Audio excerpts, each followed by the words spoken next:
Hello mga amiga! Itong araw na ito nga palang pinaka-exciting part ng buhay ko dito sa UK.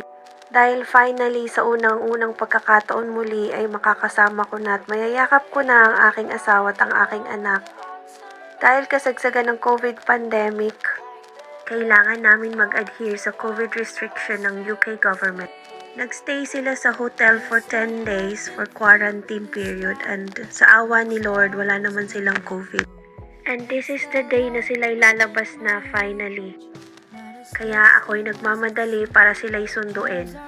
Nag-decide kami ng husband ko na mag-meet halfway dahil ako'y nasa parting northwest ng UK at sila naman ay manggagaling sa London. Magmi-meet nga pala kami sa Manchester Airport. Magte-take ako ng train mula sa lugar namin and from London, magpa-fly sila to Manchester Airport. Mga 2 to 3 hours nga pala ang biyahe. May kalayuan to. Tapos minsan nagka-cancel pa yung train. Sa totoo lang, pray ako ng pray niya na sabi ko sana magdire-diretso tong train na to. Tinawagan ko nga rin pala yung asawa ko para maka-ensure na nakapag-board na sila sa eroplano. Which is ayan na nga. Ang laking reassurance na talagang punta na sila sa akin. At ayan na nga yung sinasabi ko. Railway issue daw kaya nag-reroute kami. Baba ako ng Piccadilly para i-take yung Metrolink papuntang Manchester Airport na medyo abutin din ng mga siguro 1 oras din yan. Ang hassle niya kasi kailangan mo bumili uli ng ticket. At yung time na kakainin ng biyahe ko papunta sa kanila ay madadagdagan. Isa lang iniisip ko na makarating ng maayos yung asawa at anak ko sa Manchester Airport. At finally, konting-konti na lang mayayakap ko na sila.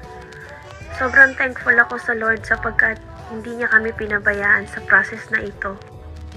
So after 45 minutes, eto na nga kami at nagkita-kita na. Sobrang saya at sobrang grateful ko talaga sa Lord sapagkat kami nga'y answered prayer.